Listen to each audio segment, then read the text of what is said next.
My wife cheated with her boss, and now she's trying to claim half our $750, $0 estate, telling me I'm the one who's betrayed her after I found out she secretly transferred $200, $0 into her sister's account to hide the affair, and I just discovered she's been planning to take everything in a brutal courtroom fight. Hello everyone. Dear listeners, please share your thoughts in the comments section below. And don't forget to like, share, and subscribe. Now let's begin the video. Using a throwaway for obvious reasons, with certain specifics modified to preserve anonymity. I never thought I'd be the type of guy to catch his wife cheating on him, but here I am, sitting in my living room, staring at the evidence that's about to turn my life upside down. The craziest part. It all started with a gut feeling that something was just off. You know that feeling where you look at your wife and somehow, it seems like she's hiding something from you. That nagging suspicion that she's been lying but you can't quite put your finger on it. Yeah, that was me for months. Her name's Jessica. We've been married for 10 years and for the most part I thought we had a good thing going. We had a nice house, decent jobs, her as a marketing executive, me in finance, and a couple of kids who are the light of our lives. But lately, Jessica had been acting weird. She'd be on her phone more than usual, sneaking off into the bedroom when she thought I wasn't looking, deleting texts, and sometimes she'd get this defensive look if I asked her about her day. She'd brush it off, say I was imagining things or that I was paranoid. But something was definitely wrong. Then there were the little things that didn't add up. Her phone bill kept getting higher and I noticed she was spending more time on her laptop late at night. I tried to ignore it, but I'm not blind. One day I decided to check her emails, just a quick peek, nothing invasive I thought. And that's when I saw it, a series of messages between her and her boss, Mark. They weren't just work emails. They were flirtatious, intimate, and downright inappropriate. They talked about meeting up after work, about how they couldn't keep their hands off each other. I felt my stomach drop. I read through the messages, my hands trembling. Jessica had been cheating on me with Mark for months. She told me she was working late, going to conferences, or spending time with her sister. Turns out she was lying. And the worst part, she was planning to leave me. She had already transferred a chunk of our savings, $200, $0, into her sister's account to hide the affair, probably thinking I wouldn't notice. I found the bank statements tucked away in her hidden email folder. It was like a punch to the gut. All those years, all that trust, gone in an instant. I didn't sleep that night. I just sat there staring at the evidence, feeling a mix of rage, betrayal, and confusion. How could she do this? To me, to our family? I thought we were solid, that we had a future. Turns out I was just blind. When I confronted her the next morning, I could barely get the words out. I showed her the bank statements, the messages, everything. She looked at me with that fake, bitchy smile and started spinning her lies. "Oh, you're overreacting," she said, crossing her arms. "You're just jealous because I've been working so hard lately.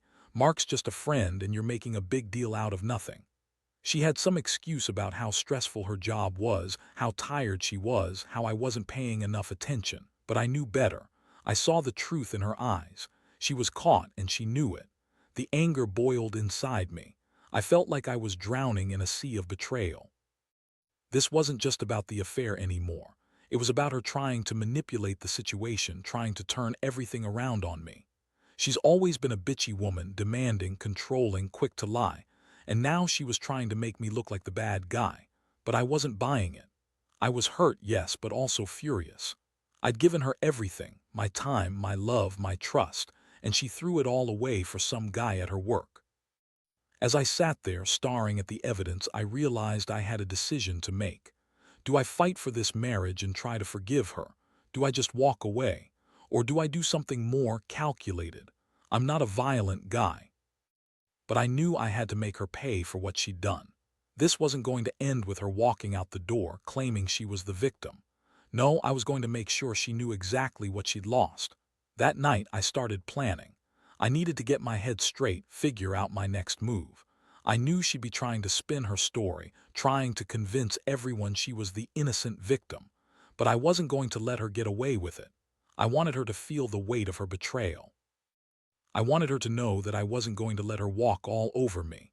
And that's when I realized I had the power. I just had to use it wisely. The next few days were a blur of planning and trying to keep my cool. I couldn't let her see how much she'd shaken me, at least not yet. Jessica, of course, was acting like the victim, the innocent wife betrayed by her husband's paranoia. She'd come home, throw on that fake innocent smile, and start her bullshit about how I was overreacting again. She accused me of being insecure, of not trusting her, and she'd cry fake tears like it was some kind of performance. The thing is, I knew her tricks. She's always been good at spinning stories, twisting things around to make herself look like the victim. But I wasn't buying it anymore. I'd already gathered enough evidence to make her sweat, and I was ready to use it. First, I contacted a lawyer, someone I'd known for years, discreet and sharp. I wanted to understand my options. Turns out I had a solid case, especially with the bank transfer and the affair. Jessica was planning to claim half of our estate, $750, and I knew she'd fight dirty in court. She's always been combative, especially when it came to money. That's her game. She's bitchy, manipulative, and she loves to be in control. While I was gathering information, I also started to dig into her financials more. I hired a private investigator to confirm the affair and to get more dirt. I needed proof beyond just the emails and bank statements. The pie came back with some shocking details. Jessica had been meeting Mark at a fancy hotel downtown, sometimes late at night, sometimes during her lunch breaks. They'd been sneaking around for months. The pie also uncovered that she'd transferred more money, another $50, into her sister's account, hiding her assets even further. It was like she was planning her escape, and I was the only one left in the dark. I was furious, but I also knew I had to stay smart. This wasn't just about catching her cheating, it was about protecting what was mine. I started documenting everything: screenshots, bank statements, emails, even her phone logs. I wanted to be ready for the fight. Jessica, on her end, was starting to get more aggressive, throwing tantrums, accusing me of ruining everything, and claiming I was crazy for suspecting her. She even told me, "You're the one cheating, not me," which made me want to laugh if it weren't so pathetic. She's always been the bitchy type, quick to lie, quick to blame, always trying to turn the tables when she's caught. One night she had a huge meltdown. She yelled at me, said I was possessive and paranoid, and that I was ruining her life. She claimed she was doing all this for us, that she wanted a better future, and that I was just too insecure to see it. I looked her dead in the eyes and told her I knew everything, that I knew about the affair, about the money she stole, and about her plans to take half of our estate. I saw her falter for a second, her bitchy mask slipping. That was the moment I knew I had her cornered. I also started talking to a divorce lawyer seriously. I wanted to know how to protect my assets, especially the estate. Jessica's plan was to claim she deserved half. She's always been entitled that way, and she kept throwing around words like marital property and community assets. But I knew the law, and I knew I had the upper hand, especially with the evidence I had. I was determined not to let her get away with this. She's always been the manipulative, bitchy wife, and now she was trying to turn the tables, but I had enough to fight back. The most shocking part: Jessica started getting desperate. I caught her trying to access my email account, probably to delete or alter some evidence, and I put a stop to it. I installed some monitoring software on her phone, just to keep tabs. I wanted her to know I wasn't playing around anymore. The more she tried to deny or hide her betrayal, the more I saw her true colors. She's a liar, a manipulator, and now she's cornered. That's when I realized I was about to take control of this situation, and she was about to regret ever crossing me. I've never been the vengeful type, but this was different. This was about standing up for myself, protecting what's mine, and making her face the consequences of her actions. I wasn't just going to let her walk away with everything, pretending she was the victim. No, I was going to make her fight for every penny, and I was prepared to do whatever it took. The day I found out just how far she was willing to go was the day I knew this wasn't over, and I wasn't going to stop until I had the last word. The moment I realized Jessica was serious about fighting for her share of the estate, I knew I had to escalate my game. She's always been the bitchy, manipulative type, and now She was trying to turn our entire life into a courtroom battle. I never wanted it to get this ugly, but she left me no choice.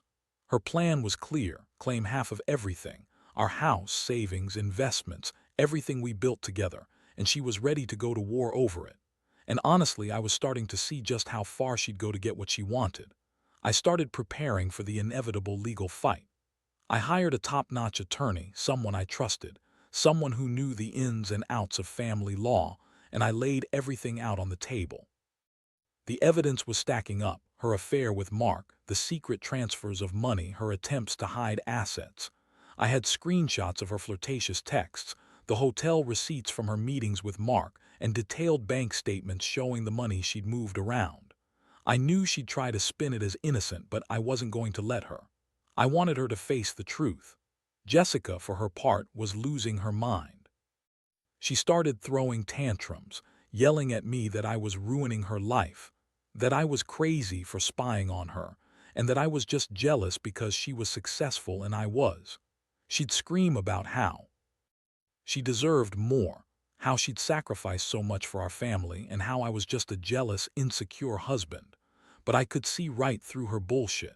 She's always been the kind of woman to lie, twist reality, and try to make herself look like the victim. She even started making threats, saying she'd take me to court, that she'd get everything, that I'd regret ever doubting her. I had to stay calm, but inside I was boiling. I knew her type. She's the classic manipulative wife who's always bitchy, always trying to control everything. Now she was trying to control the situation by any means necessary. But I had my own plans. I decided to confront her directly, to see how far she was willing to go.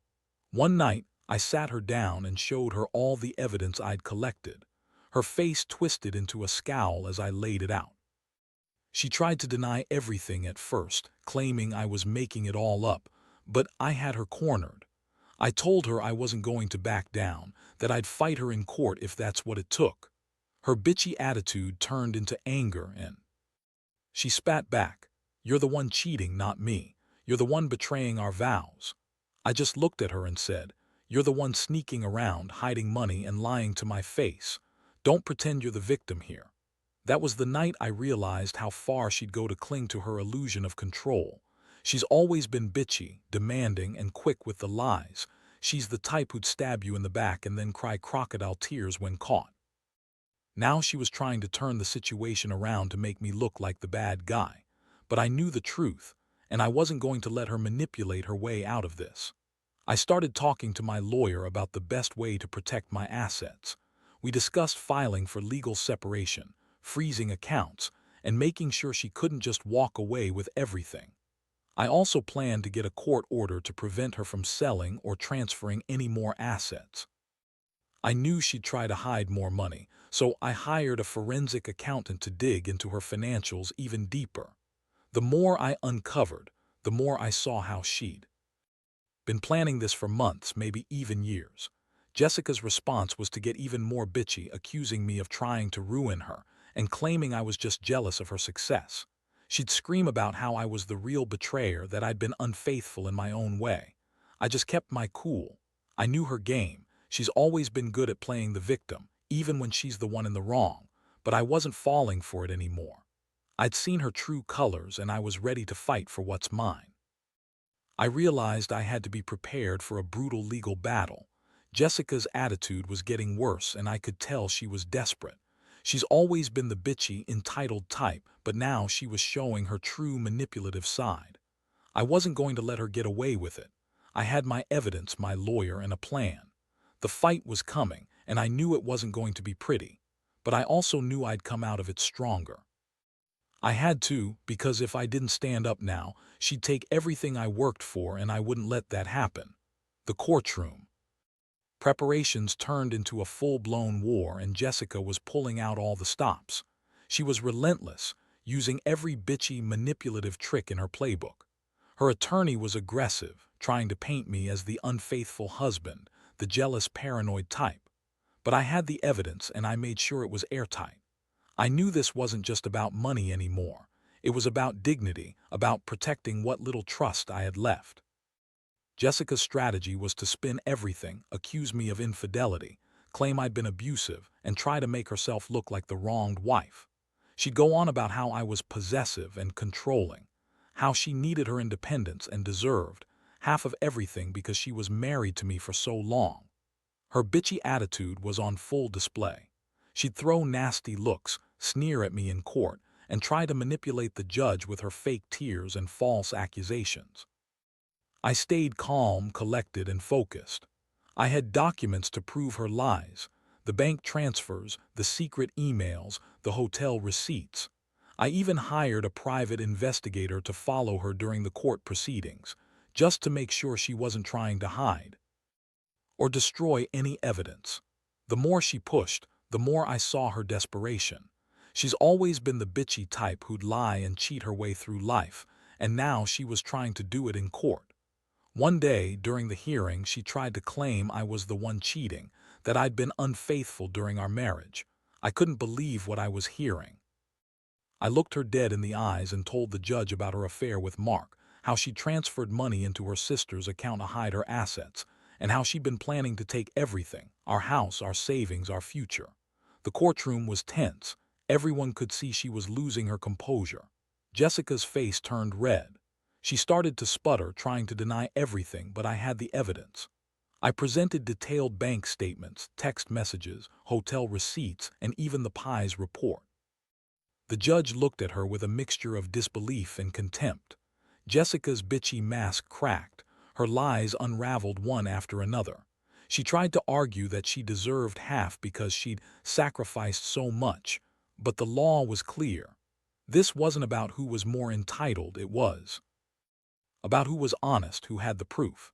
The turning point came when I revealed her secret transfer of $200, $0 into her sister's account. That was the smoking gun. The judge looked at her and said, "This kind of deception cannot be ignored." Jessica's lawyer tried to spin it as a mere transfer of assets, but the judge wasn't buying it.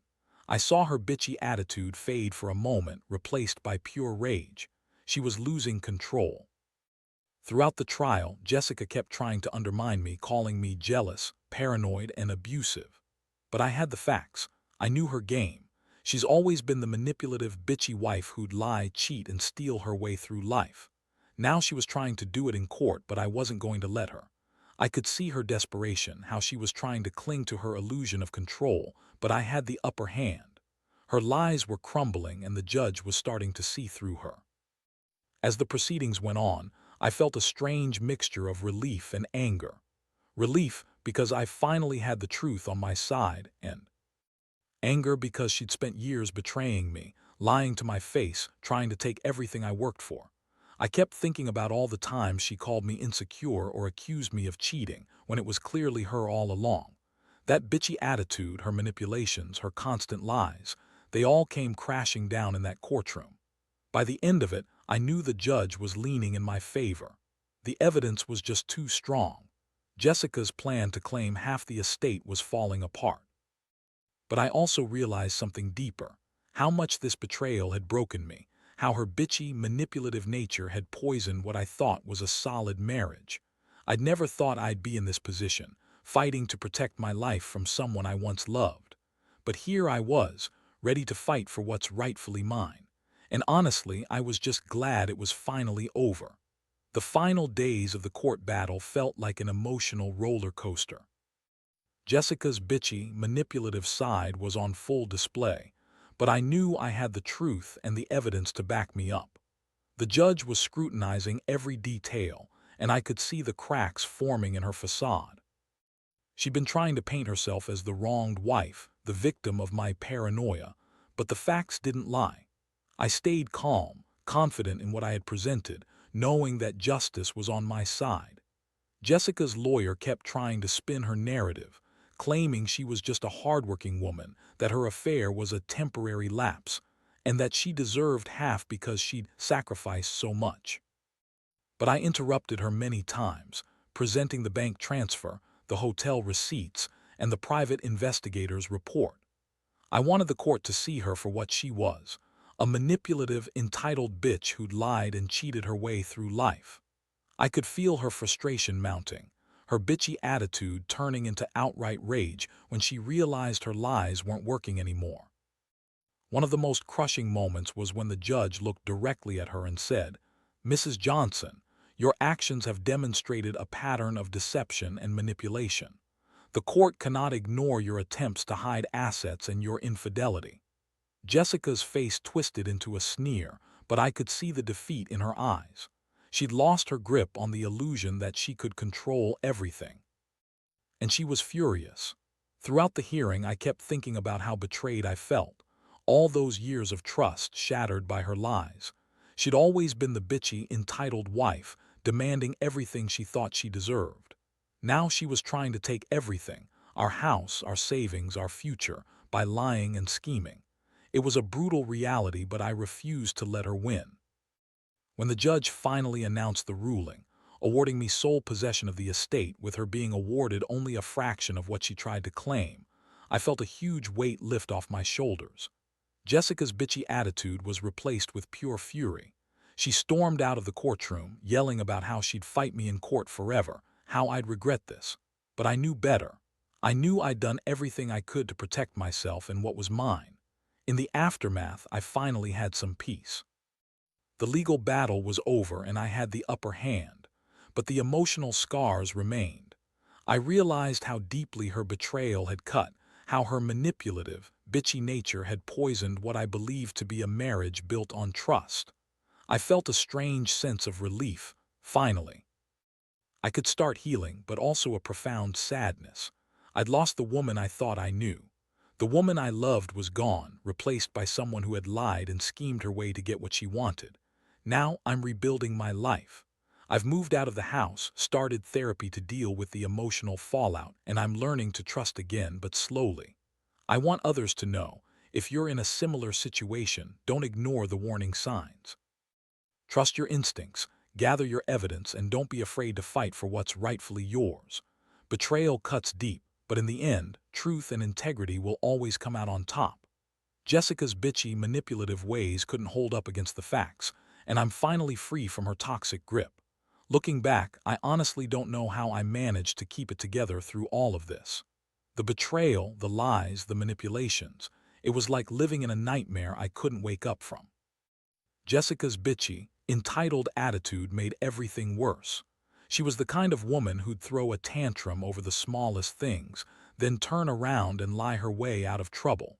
She always thought she was smarter than everyone else, that her charm and manipulations could get her what she wanted. But in the end, her lies caught up with her and her true nature was exposed for everyone to see.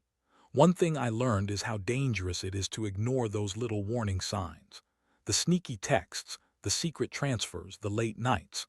I always told myself I trusted her too much, that I was paranoid. But deep down, I knew something was wrong, and I wish I'd listened to myself sooner.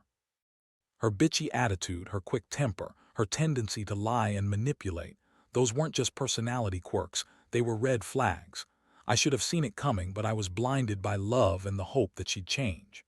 Now I've come to accept that some betrayals are too deep to repair. I loved her once, but her actions showed me she wasn't the woman I thought she was.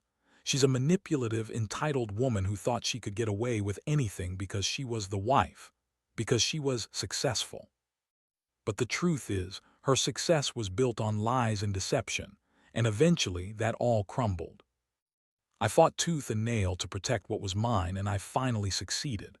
The court sided with me, and I got to keep what I worked so hard for. Most importantly, I've learned that standing up for yourself is the only way to truly reclaim your life after betrayal. I was scared, angry, and devastated, but I refused to let her take everything without a fight. I gathered evidence, stayed calm, and made sure the truth came out. It was a brutal process, but it taught me a lot about resilience and self-respect. I realized that sometimes walking away is the best thing you can do, especially when the person you trusted the most turns out to be the biggest liar. To anyone reading this who might be in a similar situation, trust your instincts. Don't ignore the warning signs and don't be afraid to fight for what's right. Betrayal hurts like hell, but it also teaches you who you really are. I've come out of this stronger, wiser, and more determined to rebuild my life on honesty and integrity. Jessica's bitchy, manipulative ways couldn't keep her afloat forever, and in the end, the truth always wins. Now I can finally move forward, knowing I stood my ground and protected what was mine.